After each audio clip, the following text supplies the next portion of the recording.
Hey everyone, I'm Matt. I'm also doing another talk tomorrow, which has nothing to do with this, in the exact same space, right?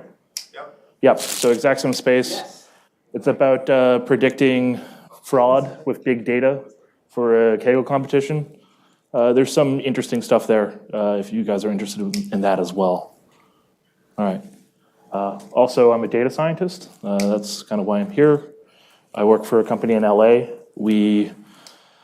It's complicated, but I have time now. So what we do is we have created a game-like simulation that tests people on different aspects of cognition, and I'm the data scientist, so I take all of the low-level information and turn it into insights about how people act.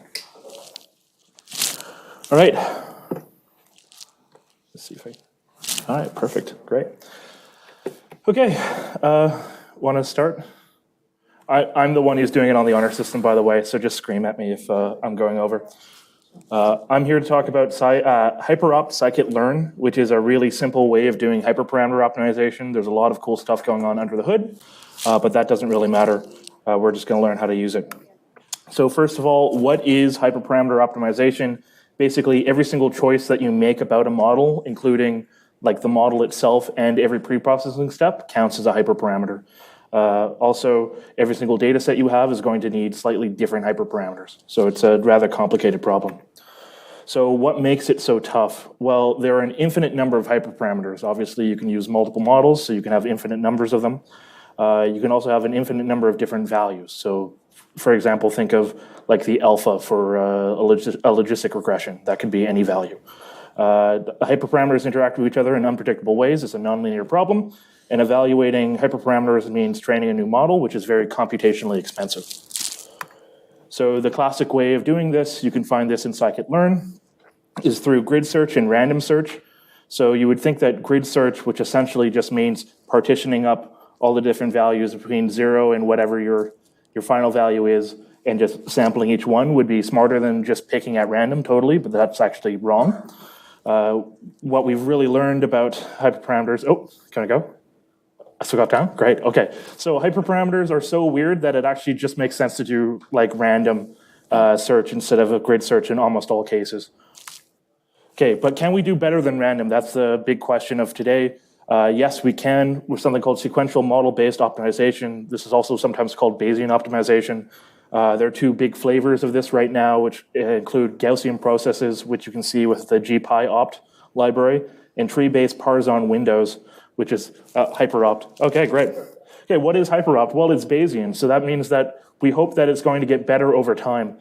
It's also tree-based, so that's really nice because it allows us to model a bunch of different kinds of parameters, including discrete, conditional, categorical, and continuous variables. Still got a little bit of time. And okay, go. Okay, so what is hyperopt scikit-learn? It's just a wrapper for hyperopt. It includes a bunch of reasonable prior distributions for all of the major scikit-learn models. It also supports XGBoost. I made a fork of it actually, and I've included some improvements. Those big improvements are changes to how cross-validation works, and it also includes a new repeated cross-validation, which is important for hyperparameter tuning. Okay, this is what things look like under the hood. So this comes from the original paper about this.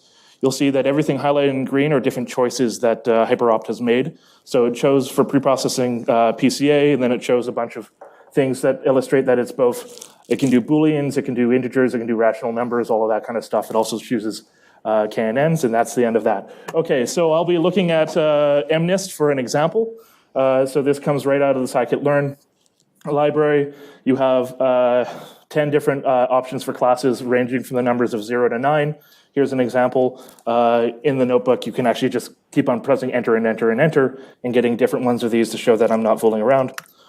Okay, so what's our baseline going to be? We're going to talk about random forest classification with nothing tuned. You fit it, and then you get a pretty decent accuracy of 0.944. This is on the test. So that means about 1 in 20 things are going to be wrong. Okay, not great. By the way, this nice little confusion matrix comes out of something called scikit-plot, which I think is just a great module, but that doesn't matter. So we'll be talking about hyperopt scikit-learn, and this is literally all the code that you need in order to run 100 different models of any type of classifier on MNIST. So you can also choose if you want to do just one type of model or something like that, and you also choose how many folds you want to do cross-validation on in the fit function right over here. This takes about 30 minutes, so make sure to save your work. Okay, so what happens? Oh, well, it looks like it's 99% accurate now. That's great. So that's 100, 1 in 100 errors.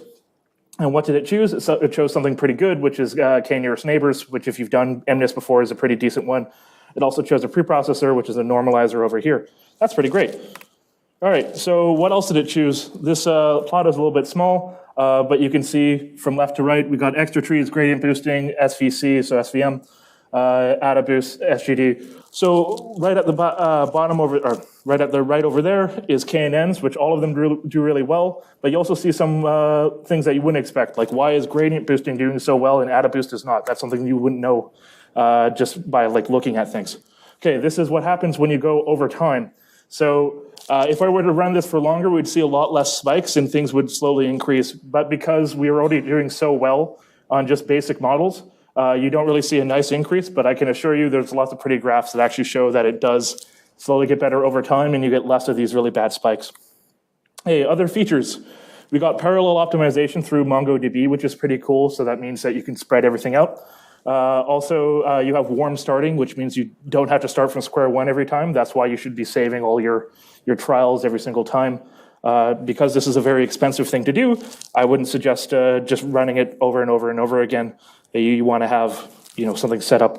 I also buy really big AWS instance when I'm doing this. Hey, what about neural networks? This is kind of on the side. HyperOpt can literally minimize anything. That's what it's for. HyperOpt scikit-learn is just one of the many iterations of this. Some kind soul has made something called Hyperus, which acts as kind of like a HTML templater, but for neural networks. So that's great. I haven't found anything for PyTorch. Okay, words to the wise. That sounds really cool, everything that I showed. At least I think it's really cool. But one of the things that you should be aware of is this is really costly, and it's going to change if you do any kind of feature engineering. So what you want to do is only do this hyperparameter tuning right at the end when you're pretty sure you have a model. I think of it kind of like laminating a model, right? So you just do that, you have a big long process, and then you're there. Okay, besides the fact that it takes a really long time, why don't you want to be constantly tuning? So there's something called optimization bias. Essentially what that says is if you start picking a bunch of models over and over and over again, eventually you're going to find something that just randomly works really well without actually being good. So one of the ways to combat this is to increase the number of folds in your cross-validation or even repeat cross-validation many times. All right, so there are other hyperparameter libraries. One's called Hyperband, which is a smart way of doing random search. There's also Teapot, which is an evolutionary pipeline building, which is really neat. And Auto scikit-learn, which actually fits entire ensembles at the same time, which is really neat. Okay, that's everything. Okay, now for the real talk, where everyone asks what just happened.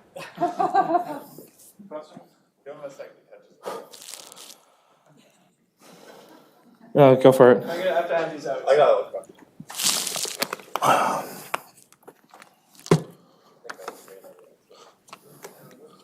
You got 20 seconds.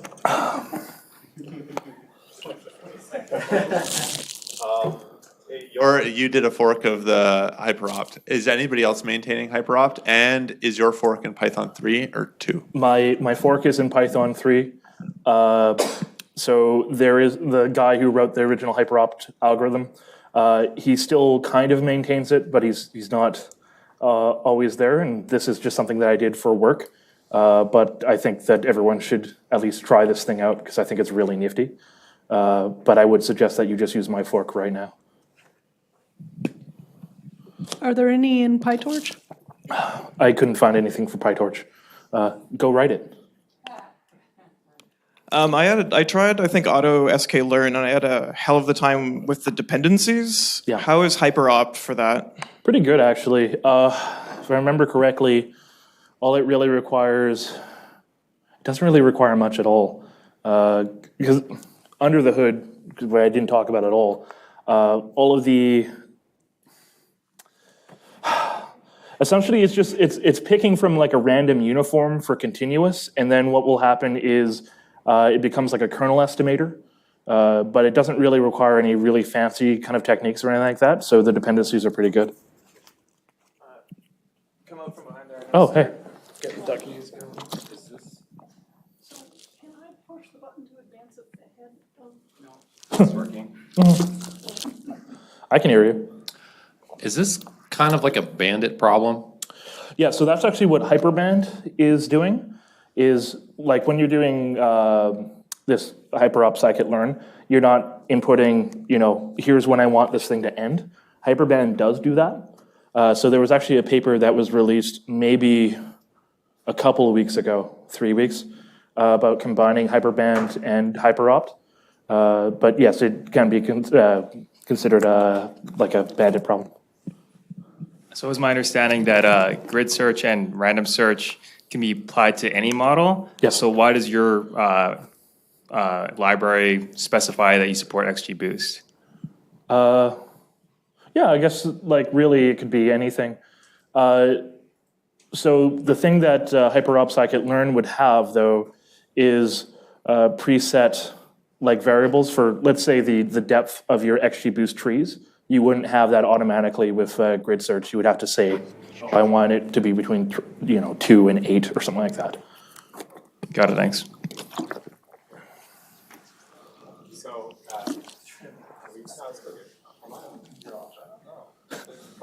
Yeah, okay, there we go.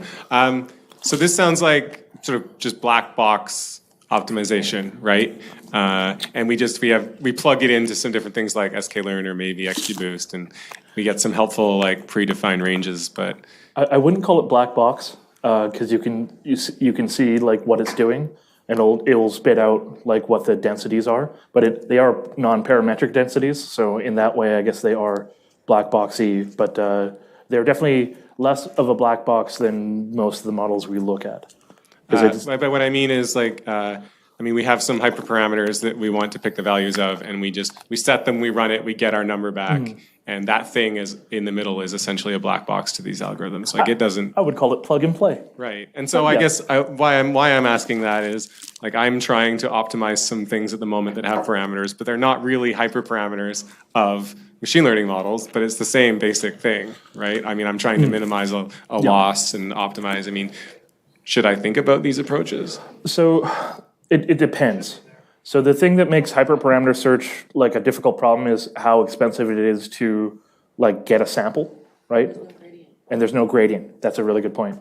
So if you have something where you can, it's a convex problem, obviously you can solve that. But if it's a non-convex problem, a lot of people still do random search. Like what Google does is they have Gaussian processes, but I've also seen, I'm trying to remember who it is, like eBay or something like that. They literally still do random search, but they just have 1 million computers do it. So get 1 million computers. Yeah. Okay. In terms of hyperopt and Keras, what parameters is hyperopt helping Keras tune? Oh, anything. It's completely Like open. anything as in like the weights of the model? Sorry, not the weights. It's any like hyperparameter. So whether or not to include another layer, should this be dropout, batch norm, whatever? What should the parameters be on dropout? What should the optimizer be? What should the weights on the optimizer It's essentially going to build you an architecture given some kind of... Yeah. So, question along those lines is, how does it choose between, say it was pre-processing, so you said it can choose between different kinds of pre-processing, plus the parameters for that. Now, when you are doing something randomly, does it just pick at random which one to do and then pick at random the parameters for that?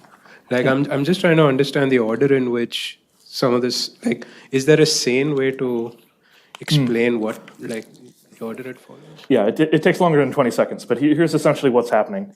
Is it starts out just completely random, just like everything else, but then it starts sorting the different models that it's made into good and bad models, and then from the good models, it tries to build like what is the probability distribution of a good model having,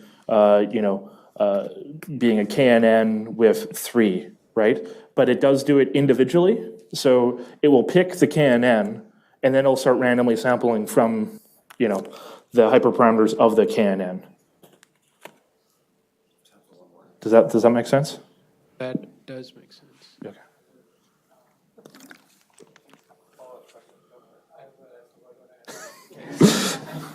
Actually, just to add to that, a lot of, to add to that, it's about. So to add to that, sometimes random search, I'm not for hyperopt, actually, I don't know what it does, but for a lot of random search, what you actually do is you pick parameters at random and then you do a non-convex optimizer like fmin over a certain loss. Like let's say you're dealing with a classic classification task and you want to aim for high precision, low recall. So one thing you could do is you get some loss out of it and you choose a parameter, let's say you're doing logistic regression, you choose some arbitrary hyperparameters for some learning rate, you get some loss, and then you do an fmin over the precision and whatever you want, and that will be a result. So it's not just random and that's it, because that doesn't really make sense. You're not optimizing anything. So it usually comes with another additional step. Yes, that's also what's happening in hyperopt. Okay, so if you wanted to use something like this to do architecture search, let's say to design your next ResNet or something, you would need some kind of grammar that's more than just a simple tree with numbers, right? Is there some way that you could see bridging, or am I? You can make a lot of things with trees. So I think the classic, evolving different architectures in a neural net is called NEAT, which is an evolutionary approach, which TPOT is the kind of hyperparameter version of that. But you can get pretty far by, say, you're trying to figure out the number of layers, you can set a hyperparameter to be like, the number in a for loop for like add layer. So it depends on how you want to do things. But it is as flexible as anything, right? It's just a general purpose optimizer that people have used for this specific problem because it's, very difficult to optimize for. I think we can take one more question, if there's one out there. All right. Oh, no. One more from Anshan. Uh-oh. I'm in trouble. Follow-up question was, what you said criterion of goodness. So does it, when it does the selection, so is that through cross-validation? Oh, yes, sorry, I didn't mention it, but you can choose whatever you want it to be. So in the default case is, I believe, accuracy. Okay. When I was doing it at work, I had to use MCC because we had issues with class imbalance. Okay. And then for regressing, I think it's just mean squared error. Okay, but then does it do cross-validation over multiple, does it partition and then do the searches and then average it for that metric across different cross-validation partitions? So what it does is it selects, something, right?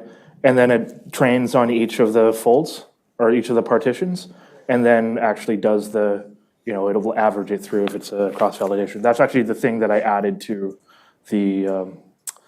the library was that, and also I fixed that, and then I added repeated cross-validation. But yeah, no, if you're worried about data leakage or whatever, it does not have data leakage, except for the fact that the preprocessor doesn't include the imputer, which is really annoying. I need to figure out how to add that. The imputer, which doesn't really, it's not going to be a huge deal right now because we only have mean and median in scikit-learn, but mice imputer, which is a nice kind of imputation method, is going to be in the next version of scikit-learn, and that's probably going to change a lot of stuff because it has some hyperparameters to optimize as well. Cool. Thanks, Matt. Let's give Matt a hand. All right. Doug, you ready to go? All right.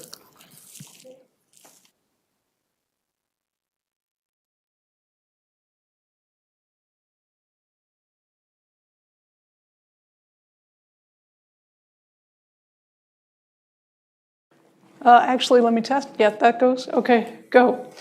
So what is an embedding? An embedding is simply a multidimensional representation of some data. So word embeddings, therefore, are multidimensional representation of words. For example, you can imagine that you could make a vector to represent the word king by using axes for authority, pomp, and male. And king would have a high value on all three axes. Queen would have a lower value of male, but still have a high value on the pomp and tradition axes. This is, there are several, how does this work in the field? There are several techniques, but it all boils down to the more often the words co-occur in the corpus, the closer they are in the multidimensional embedding space. There's a lot of pre-trained word vectors available like glove and word2vec, generally with about 300 to 500 axes. And now these are spooky. The spookiness, number one, you can do analogy math. And by analogy math, I mean that you can take the vector for king minus the vector for man plus the vector for woman, and that gets you to a point in the vector space whose nearest neighbor is going to be queen. It's not always right, but it works astonishingly well. But wait, it gets spookier. 2 weeks ago, one of the FastAI students was investigating spelling errors and found that he could learn a vector which he could add to a misspelled words vector, and the nearest neighbor to the resulting point would usually be the correctly spelled word with 90% accuracy. But wait, there's more. He also, the same guy, found that he could find a vector which you could add to plain or common words like funny or book, and find more highfalutin or obscure versions of that same concept like droll and tome. But wait, there's more. Another FastAI student took that same idea, and he said it didn't take him very much effort. He found a vector which you could add to a word describing a negative trait like steal or corrupt, and find a positive version like charity or integrity. But wait, it gets even spookier. You can take two embeddings trained on monolingual corpuses and align them to create a bilingual dictionary. Why? Because all human languages reflect human experiences. Food and mouth are going to occur together frequently in any language, while beige and love aren't. This means that the shape of the word cloud will be similar, and so machine learning can learn to match the clouds.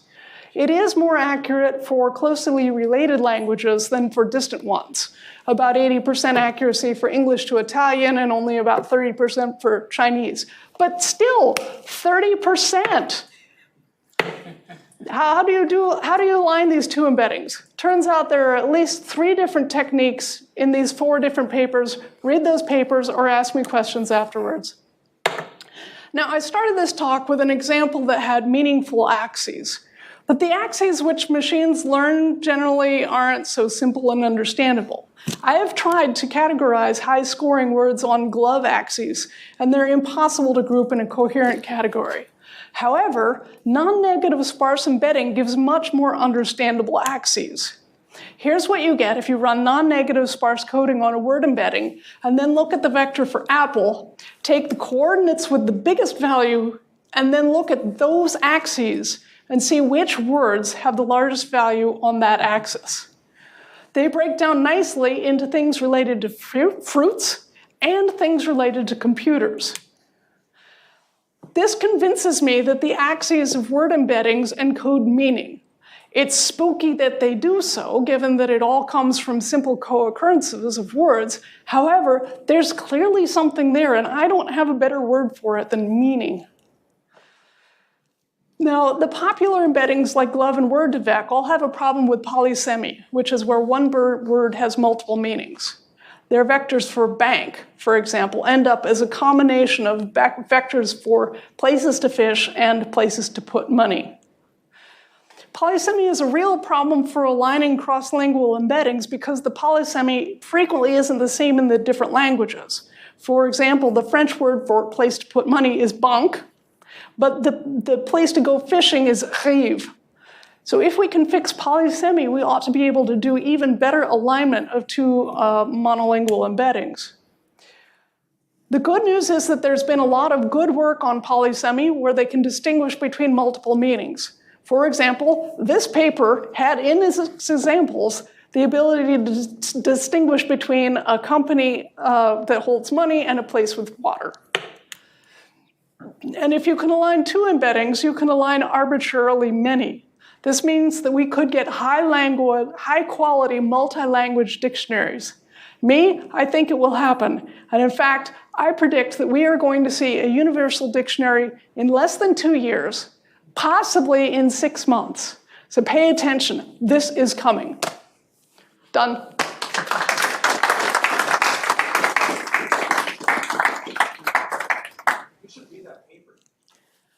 Yeah. I don't know how I feel about this question. Let's see. Can you define what you mean when you say meaning? No. I actually took a psycholinguistics class when I was an undergraduate, and I remember that in that class, our instructor said the only word that you cannot define is the word meaning. So if you can't define it, then you can basically choose whatever meaning you want for it. Sure, but I think it's, I know I can't define it. My psycholinguistics teacher said that I couldn't, but I know it when I see it. So that's how you define it. Maybe. Yeah. Oh, pardon. Oh, Hello? Okay, great. sorry. So in order to map the two languages onto each other, do they have to have the same number of dimensions? Like, could you take 1,000 vector embedding of English and bring it into a 500 vector of French? I hadn't thought about that, but it should be relatively easy to do because you just pad with zeros in the dimensions that you don't have. Okay. So for that misspelling one, you said that if you take a misspelling and you add like a vector, you can get to the real word. Yeah. But wouldn't this still work intuitively if you just added 0 because the co-occurrences would be exactly the same for the misspelling and the original word? Like, I don't get why you have to add a particular vector to get there. Oh, the guy, so this is really new. He has a blog posting on it, and he also talked about it in the FastAI forums a little bit. He said that he had expected that if there was a misspelling of reliable, then it would be near reliable. And he found out that no, actually, reliable is over with all of the other misspellings. That the misspellings clustered together. Right, because the person who is doing typos is making other typos. Yeah. Basically, that's what that's his theory.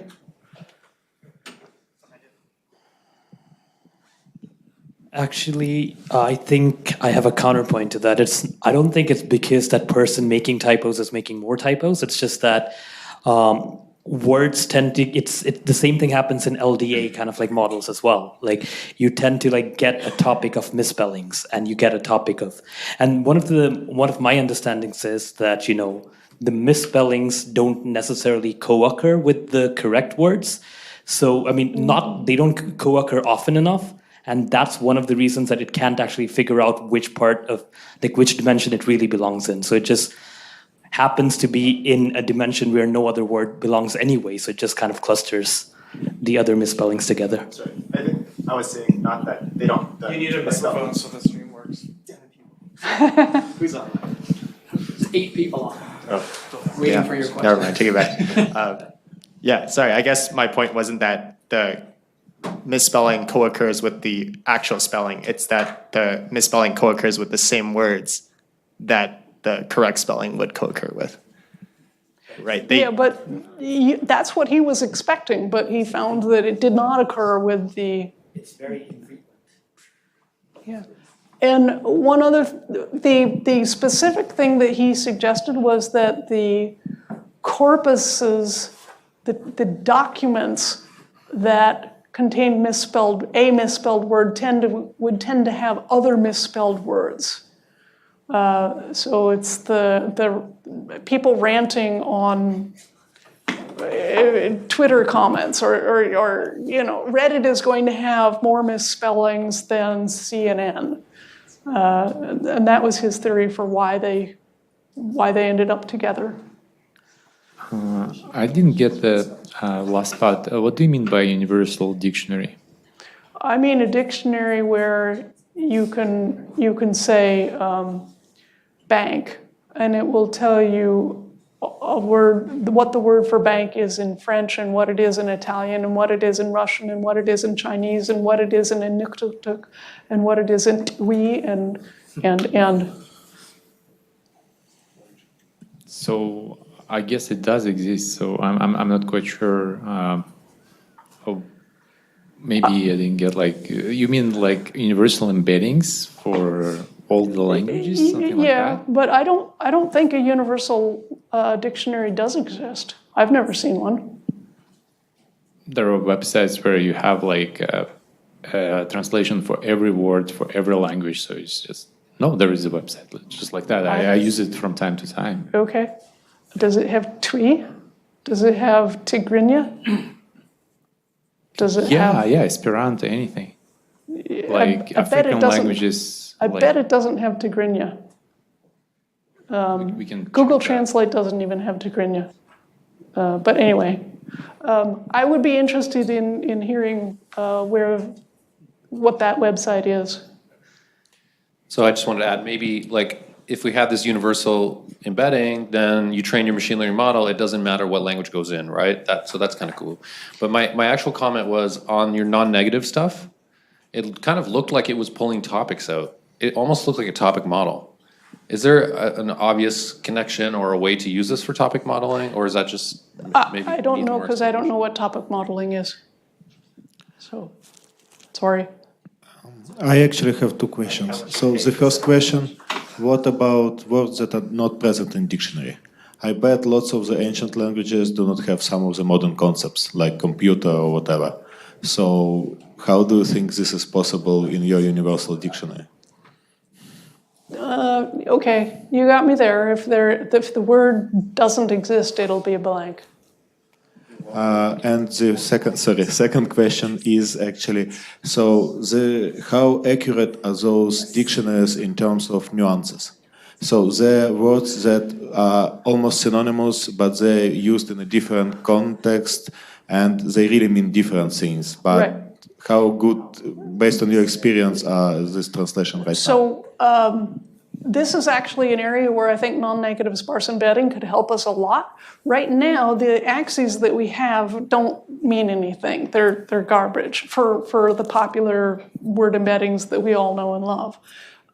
But if you have axes that have meaning, like the one I showed, and I've gone through and I've found it was relatively easy for me to group the most common words on an axis into a meaningful category for the vectors which were on Brian Murphy's site, which has the non-negative word embeddings.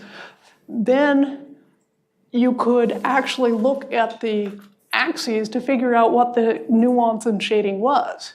It's like, oh, well, this one is a little bit more red, and this one is a little bit more green. This one tends to be more associated with people in creative professions, while this one tends to be more associated with blue-collar professions. So I think actually we could get much better nuance and shading if we had a multilingual word embedding. I think Matt was next, but I don't know where. Okay. I'm gonna interrupt. Multilingual word embeddings already exist. Facebook has come out with them for machine translation. They have a blog post about it. Oh, okay. Yeah, they're trained using parallel corpora of like the same article, like Wikipedia. You could have the same subject occurring in different languages. And I think they've used something like that to train multilingual embeddings. Okay, I knew one thing that Facebook does have that maybe. Yeah. I don't know about everything. Yeah. One thing I should note that Facebook has done recently is they have made 157 monolingual embeddings for 157 different languages available, which is really cool. So get me the URL and I'll put it into the slides, which I presume will be going up somewhere. Sorry, we only have time for one more question. So Okay. Yeah, it's all good? Okay, go for it. Do you know if there have been similar insights drawn from Doc2Vec? As From in the Doc2Vec? relationships and the similarities between No. different documents, No. books, movies? One thing that I have found in talking about Polysemy, there's a fair number of the papers talk about getting the context of the document and using that to figure out which sense of the word it chooses. Does it choose place for fish or place for money? Well, it looks and sees whether the other words on the page are water and bait and so on, or corporation and derivative and interest rate, to figure out which one of the two words to pick. Thank you.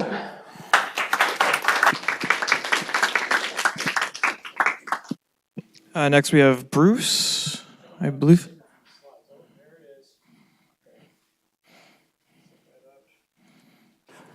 And this is on, right? Good. Disentangle myself from all the wires. This slide's on a timer too, so don't waste my time. In fact, can you mirror, because It is mirrored. It's mirrored. Okay, good, good, good. And I want to. Where is F5? You have no F5. I'll do that thing, right?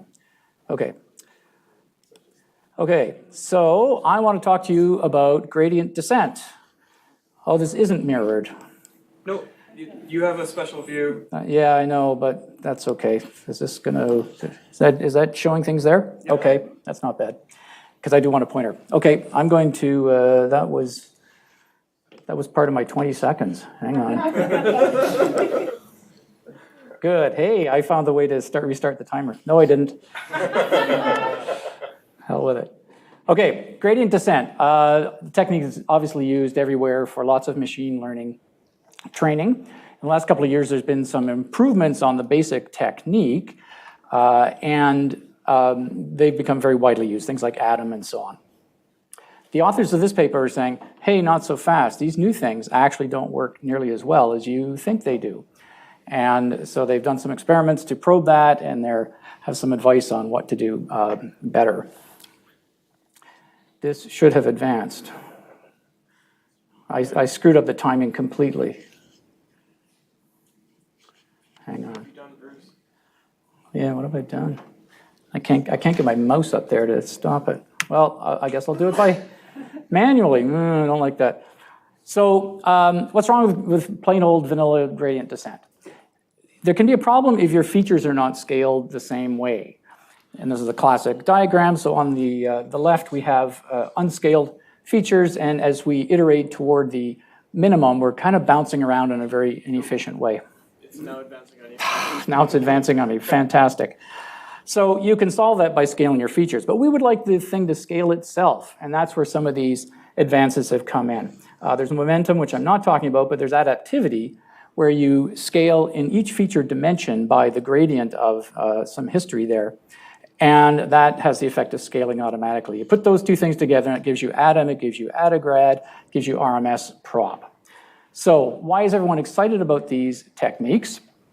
Well, because supposedly my slide will advance. What the hell? This is so not right. Anyway, the folklore about Atom is it trains a lot faster, so we like it for that. It doesn't need tuning, so all that hyperparameter stuff that Matt told us about, forget it, because Atom just takes care of it for you. It's robust for the kind of badly scaled problem that I described, and therefore it's become the optimizer of choice for all the examples in TensorFlow and PyTorch and places like that. These guys in the paper ask some important questions. Okay, it trains well, but does it generalize well? No. What about this tuning? Is the initial learning rate important? Yes. Does it need a learning rate schedule? Yes. These are questions I've asked myself a lot and had trouble getting answers, so it's nice to see them do it. Okay, on the generalization, on the left here we see plain old stochastic gradient descent versus Atom. And what we see here, SGD is blue and Atom's red. Atom does better at the beginning, but on the test set, Atom flattens out with a much worse answer. What about the tuning? If you use the kind of default learning rate parameters for Atom, you get terrible results, so you shouldn't do that. So the idea that it doesn't need tuning is really not right. And what they did was some very helpful experiments with both Atom and SGD on tuning the initial learning rate. This is a logarithmic scale at the bottom, where 1 is the best size. Blue again, SGD. What happens with SGD is if you use too big a learning rate, it blows up completely, which is good because you want to know when it's too big. Atom kind of adapts itself, and it never works as well. So the guy who runs the lab with this paper came out of this, Benjamin Recht, and he's made a bit of a career out of this linearization principle, which is if you want to study an algorithm, take it to a linear problem, understand it there, because if it doesn't work for a linear problem, it's not going to work anywhere. Understand it there, and then see how it does more generally. So here's the linear problem, underdetermined least squares. So we have x times w equals y, and we're trying to figure out w. It turns out that SGD will find the minimum norm solution for that problem, whereas Atom and its friends, if there's a solution where everything is the same magnitude but just differs in sign, that's what it's going to find. So they cooked up this crazy example problem. Here's our feature vector where we're trying to predict y. They actually give you the answer in the first vector y, and then they add just a whole bunch of ones, mostly zeros, but it's a few ones that they scatter around, and they train on that. So SGD does it perfectly. Atom basically does random guesses. So their conclusion is that Atom is doing a bad job here because it's putting too much emphasis on sparse features that are not, in this case, informative. So what's this got to do with things like ImageNet and image classification, like the example I was showing before? Well, the features are things like angles of edges and groups of edges and things. Those are pretty sparse, and any particular image is not going to have those. So maybe it's behaving badly because it's doing that. Okay, my critique of the paper, a few things. First off, there's a theorem called no free lunch, which says that no one algorithm is going to be the best for everything. So the fact that there is a counterexample in the problem space they chose is not surprising. There has to be such a counterexample. The second critique I would have is that these deep learning models, I just showed one was VGG, but they were developed in an era before we had Atom. Really, you just had SGD. So possibly those models were crafted and tuned to work well with SGD.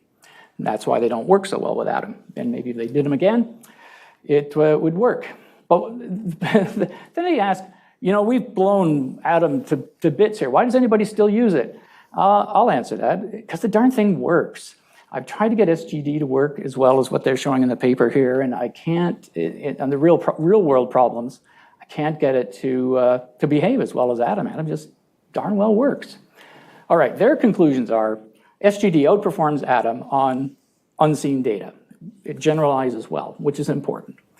They say Atom, sure, it's fast at the beginning, but it plateaus at a bad place. Both Atom and SGD need tuning. And the problem with Atom and its friends is that it overfits to sparse and uninformative features. So if you want to stick with SGD, well, what do? You pick a learning rate that's as big as possible, like before it starts to completely explode, and then you adjust the learning rate as you go. You have a validation set, and as it starts to plateau, then you reduce your learning rate. Factor of 2, factor of 5, whatever seems to be good. There's been some follow-on work from this, because I want everything. I want the good stuff from Atom, and I want my good generalization from SGD. So someone has written several papers actually come out, trying to get the best of both worlds. This one's pretty good. You start with Atom, and it tells you when to switch and what parameters to use for SGD when you do the switch. And that's me.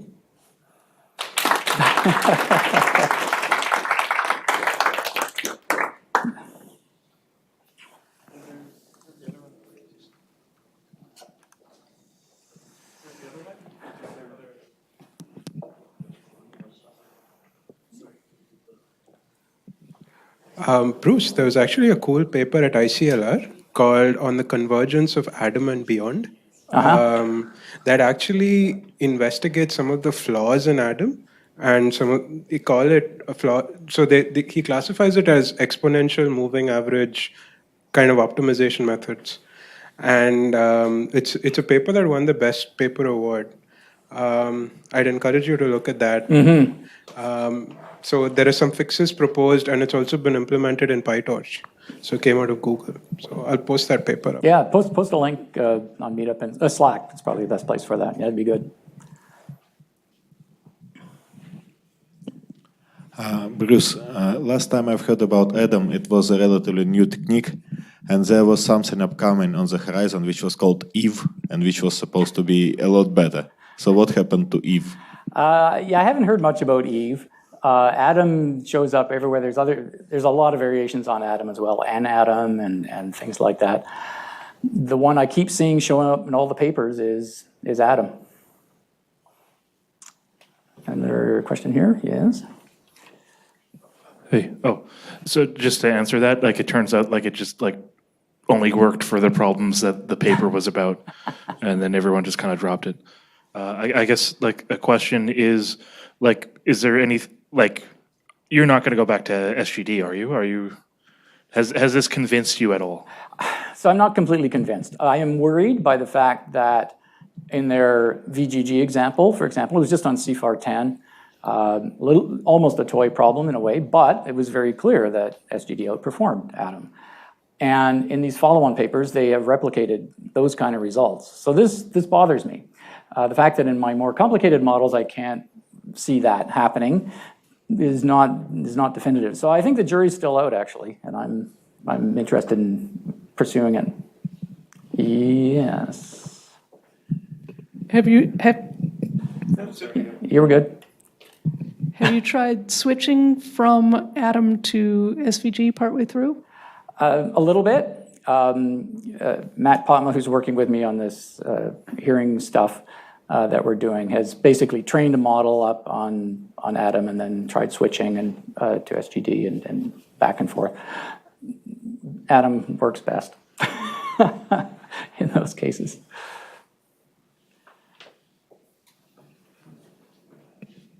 This kind of follows Vlad's sentiment in that I heard about Adam maybe a year or 2 years ago, and the way things are changing so fast in the world of deep learning, is there really no other techniques that people have come up with that are competitive? As far as I can see, Adam has some staying power. Yeah, there's been a lot of variations on it, and when people kind of clued into the fact that approach was good, there was lots of things that were tried, but Adam seems to be one that is stuck.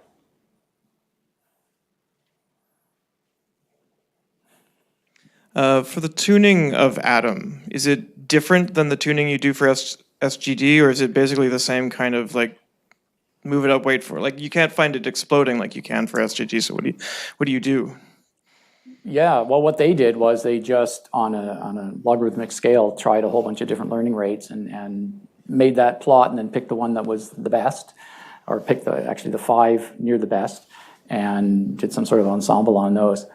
So I think the authors would argue that SGD is better because it's easier to identify that breakpoint when it starts to explode. But essentially, it's that. I will also say I think it's a tiny bit unfair to say that Adam is not in tuning itself. Because really, their counterexample to that is all about the initial learning rate. I don't think the Adam authors said, this is the initial learning rate you should use for all problems. What they did say was there's a couple of hyperparameters, alpha and beta or gamma or something in there. They say, we don't mess with those. But the initial learning rate, I think, is completely up for grabs. And a learning rate schedule, I think the initial authors were basically silent about that. And until this paper, I couldn't get a clear answer from anybody as to whether it's a good idea to have a learning rate schedule for Adam, but it seems like it is.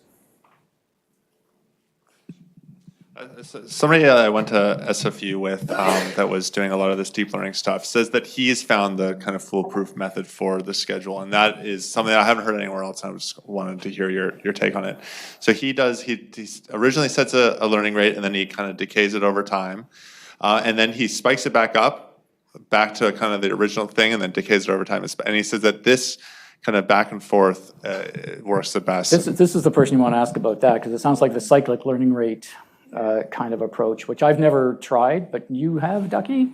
No, I've read a bunch on it. Yeah, we'll get you. So I haven't actually tried it personally, but I've read a bunch about it, and I've seen papers, so on. Leslie Smith did a bunch of the people you want to read are Leslie Smith and Frank Hutter. And Frank Hutter started it out with a cyclical learning rate with the shape of cosine. And Leslie Smith did a bunch of research trying a whole bunch of different things, and he found that one cycle tends to work best. He's got a paper that just came out like in April, I think, really recent, that talks all about this. It's a very practical paper.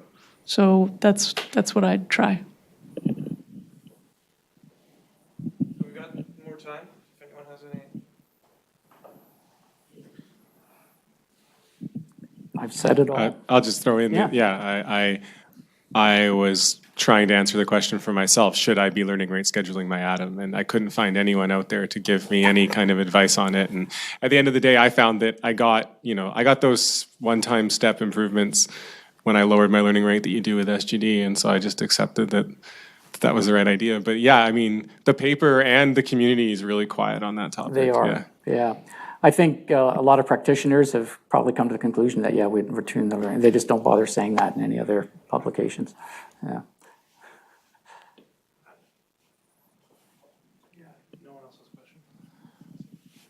One of the things that I've noticed a lot looking at the hyperparameter stuff is looking at early stopping rules where they just take the median instead of like a fixed number. And I'm wondering, like, there might be some way of doing the same thing with a learning schedule where you look at, like this is now in the, say, like the bottom quartile or something like that. Now's the time to switch versus having a set schedule, which I think makes it makes me nervous when I set a schedule. Yeah. And it's like, it has to be at 20 no matter what's going on. So maybe some sort of adaptive way of looking at a schedule would be better. I think it's this paper where they do, in fact, advocate. Yeah, they actually compare a fixed schedule versus a dynamic. You look at, you have some patience hyperparameter that tells you how many times you go through it without an improvement before you drop your learning rate. And they said they got comparable results, and just because the dynamic version learns all by itself, stops you from having to pick yet another hyperparameter, they prefer that.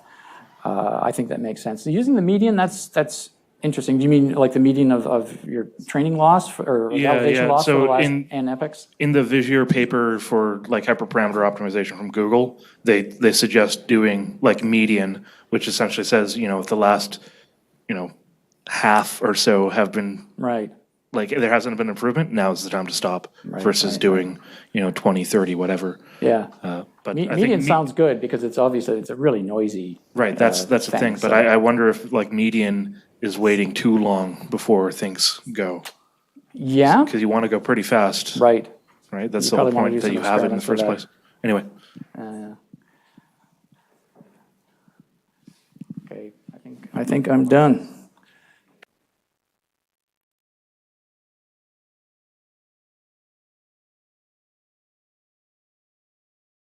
Just this slide, but if not.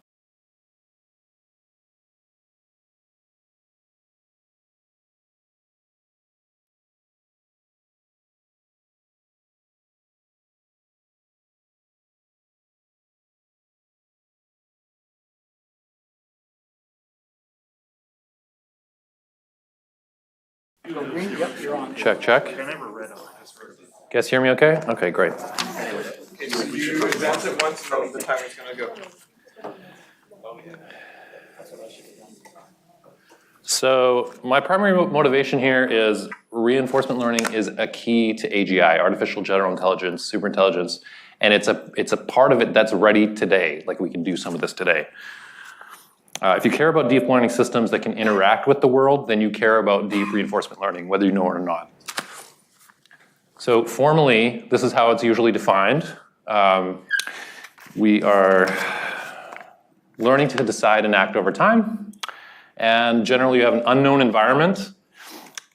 And the agent can observe, act, and gets rewards from the environment.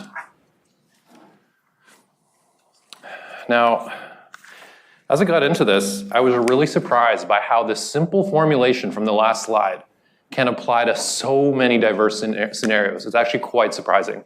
So you have the environment and agent, the way the states are connected together, which is in a Markov decision process, which is actually quite simple, and the reward system. And it can handle so many different scenarios. So the types of applications that we see this being applied to it's kind of overkill if you don't have a lot of states to deal with. Or if you have very clear labels and you just do supervised. Generally, you do need some kind of simulation for it to work out. Otherwise, look for another approach. There is a ton of hype around this, for sure. And there's still not that many applications deployed in the real world outside of the labs. I think Google Duplex is using this internally, but they haven't revealed that. Boston Dynamics doesn't use it at all, even though you think of them as a great robotics company. The reinforcement learning, I think, is on fire right now. The trajectory benefits from everything that is moving deep learning ahead. But in addition to all that, the methods are being advanced all the time. And then in addition to everything that's moving deep learning ahead. Definitely raises a ton of ethics questions. You can't really seriously deal with reinforcement learning without thinking about these. So I think it's worth thinking about what kind of world we want to live in.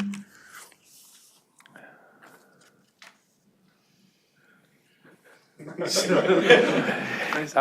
the question of acting under uncertainty is approached from many directions, many different fields have tried to deal with this in different ways. So reinforcement learning does have links to these different areas, and it treats it in a slightly different way, but you can see a different perspective looking at from these different areas. It's quite interesting, game theory and such. So reinforcement learning actually is postulated to be the mechanism that is used in the human brain. So what better way to start doing AGI? In the basal ganglia, uses dopamine as the reward signal. And so you can see here, this is like a classic control system. This is a little different. So it is quite different it's harder than supervised learning because the agent has to create data through exploring the environment. It's like given data. And so exploration strategy is kind of a big deal. And the only labels it gets are these sparse delayed temporal rewards, which results in this temporal credit problem. So there's a ton of different algorithms for dealing with different types of RL problems in different ways. It's quite a big universe. There's families that are related to more fundamental algorithms, and then there's new ones being produced literally all the time. So they differ a lot in terms of sample efficiency. So this shows a series of algorithms from least efficient to most efficient, and there's conditions for a lot of these things. But you care about that a lot. Like, how much do you have to thrash around in your environment before you start getting intelligent behavior? In the beginning, all these systems are very stupid. So OpenAI Gym is like the MNIST of RL. It's like these toy problems, and you can test all your RL algorithms on them. It's good for benchmarking different things. Some are very specialized, some are very, very general purpose. So deep Q networks is a specific RL algorithm that I've been using recently. DeepMind famously presented this in 2013 and 2015. It solved Atari games. The interesting thing is they have one algorithm that solved almost all the games. So I mean, so intuitively, what is a Q learning doing? What is a Q function? It's not really like a landscape. It's more like a bunch of mystery doors at every state.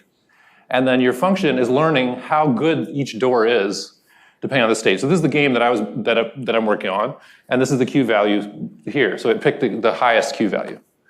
In the Atari system, this is the deep learning architecture. So it's convolutional layers, fully connected, and outputting all the different states, all the different actions. It's outputting the quality of the action, and so you pick the best one with the highest value once it's trained. So how does the architecture look like? So we have the environment that we had before. The agent now has a deep network in it, and it has some kind of policy, which can be exploration or behavior. And then the training algorithm is training this policy with respect to this environment. And then there's an experience replay memory where it keeps some memories of past experiences that helps it stabilize the learning. So I've been using this library called KerisRL, and I've started to write some contributions for it. It's actually, there's other ones that actually have more algorithms in them, but they're not Keris and Keris, so check it out. It needs more love, but I think it's got a new maintainer, so I think it's going to move ahead. Yeah, this is the guy who did the original DQN work at DeepMind. And he literally said, and everyone laughed, he's like, nothing's figured out here. It's kind of true, like these are early days for this stuff. They're figuring out the very basic things. So that makes it very exciting. And it's also a lot of fun, just in general, because it's often used for games. So I'm doing another talk on this in a lot more depth on Monday. This is the, oh, I didn't list it here. But I'm working on a game system with DQN, and it's on my GitHub. And that's the link for the event. Thanks.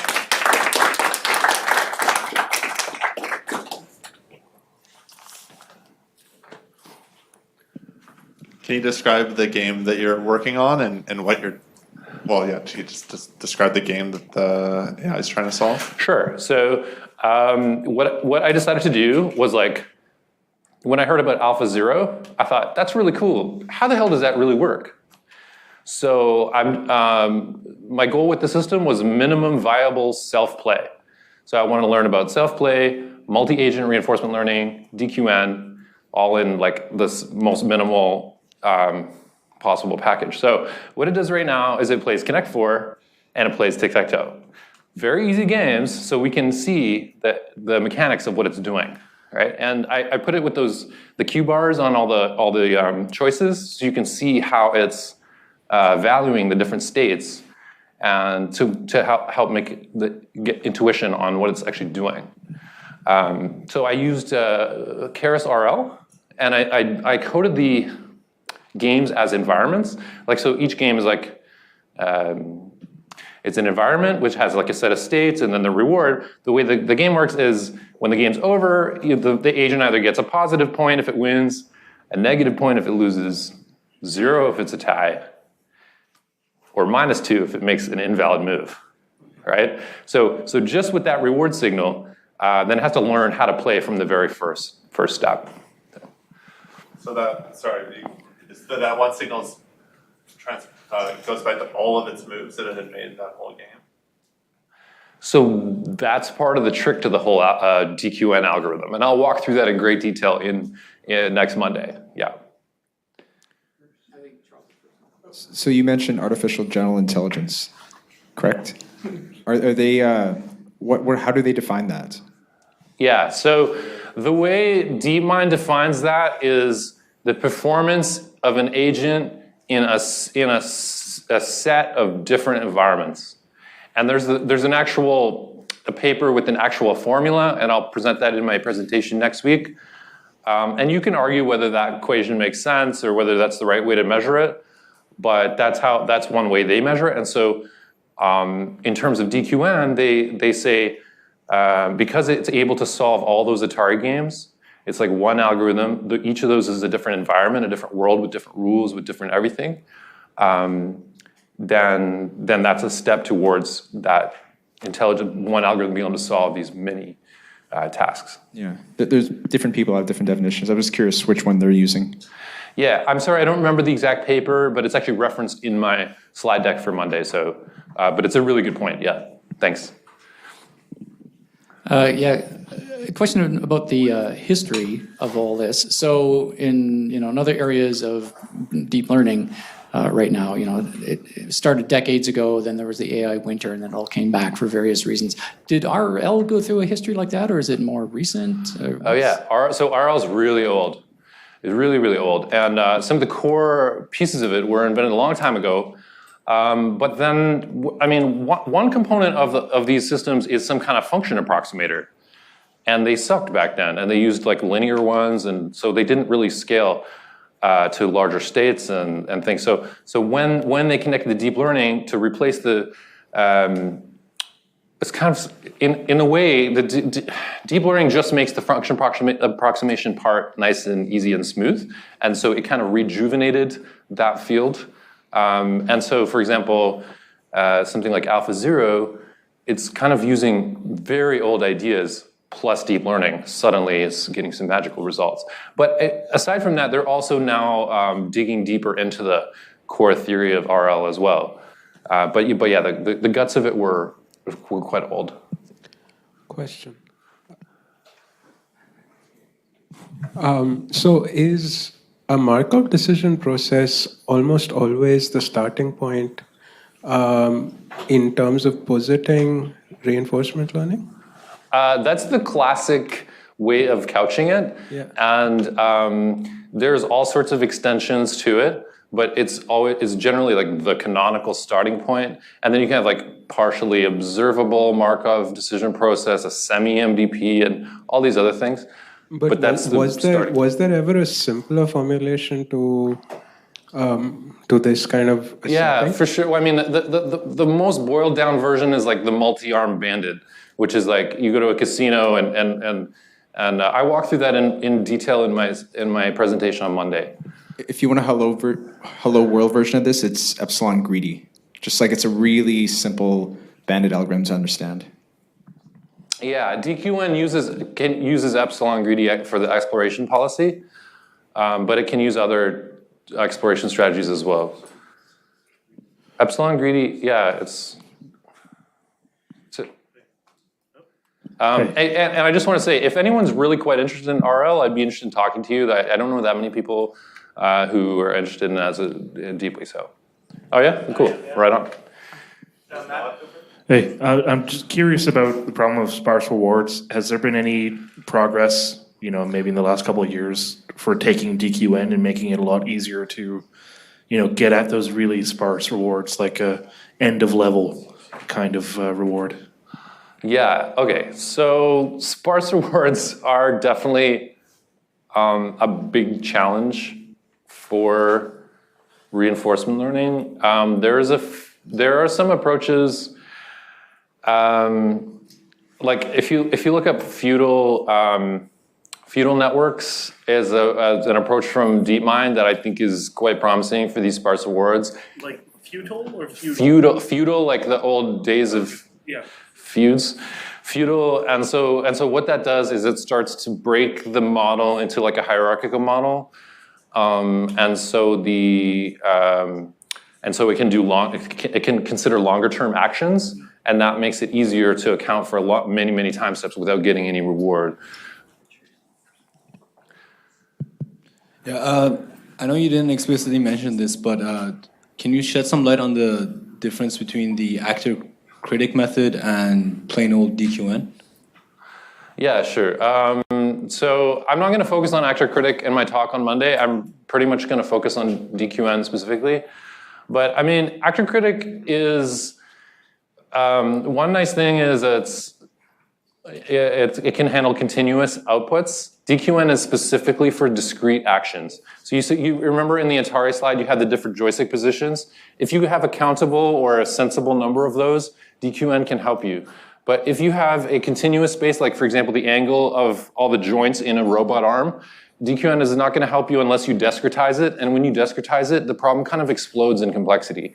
And also actor-critic has been postulated to be the actual maybe theory that, or the mechanism that's used in our own brain, perhaps. It's probably not DQN. And so that makes it interesting on that level. Also, there's a ton of really nice extensions to both actor-critic and DQN. Google-related company, or like DeepMind and those guys seem to prefer the actor-critic related methods. Like they've been working on this lineage of actor-critic based implementations. Like A3C is like an actor-critic but with an advantage. So an advantage actor-critic, and then there's asynchronous advantage actor-critic, which is just making it multi-threaded. And then they have a new one called vtrace that they just talked about in the ICLR just down the road in Vancouver, like last month or whatever. That is makes it even more scalable. So there's like a whole lineage of actor-critic stuff. I think that's quite promising. DQN also has a whole like a ridiculous amount of variations, I would choose that for discrete cases. But you can actually use actor-critic for discrete as well. Does that answer your question? Yeah, so I've seen like other methods for like minimax and stuff for like card games and other kind of game theory applications. Where does that sort of fit into reinforcement learning? Is there a point where if a game is simple enough that it's computationally more effective to just use like a simpler method as opposed to a reinforcement method? Yeah, that's a great question. So from what I've been doing, I haven't really tuned my thing very well, and so it's not very efficient in learning. Like it comes out with some interesting strategies after you train it, but it hasn't been very efficient to train it. And I have to think with something as simple as tic-tac-toe, you don't really need these methods, right? I'm using them just for exploring the problem space or the solution space. There are actually RL variants for minimax. There's actually like I forget what it's called, but it's like TD Minimax or something like that, like an RL variant for games that switch sides like that. I'm actually not using that. I'm using like a generic DQN for my agent because that's kind of what I wanted to get to know. Yeah, but that's a good question. Like I think for those, there's a whole line of work about one specifically for those types of games. Mm-hmm. For those that are interested in learning more about reinforcement learning, can you kind of share some of the resources that you've found to be really helpful? Sure. I mean, it depends what kind of depth you want to get into it. There's a ton of great material online. I think the fundamental, like the canonical resource is the Sutton and Bartow book, which is called, I think, Reinforcement Learning, and it's free online. And then David Silver of DeepMind, owned by Google now, made video lectures based on that book, which is beautiful. That's on YouTube. So you can watch all that. And then if you are still interested, there's a deep reinforcement learning boot camp from Berkeley 2017. That's friggin' amazing. And then there's like just a ton of great papers that come out all the time. So arXiv is full of great papers on this stuff. Yeah. Sorry, we have to cut it off. Yes. So let's give Robin a hand. In fact, can we thank all the speakers? Can you all stand up, please? And like we can all thank you again. Cool.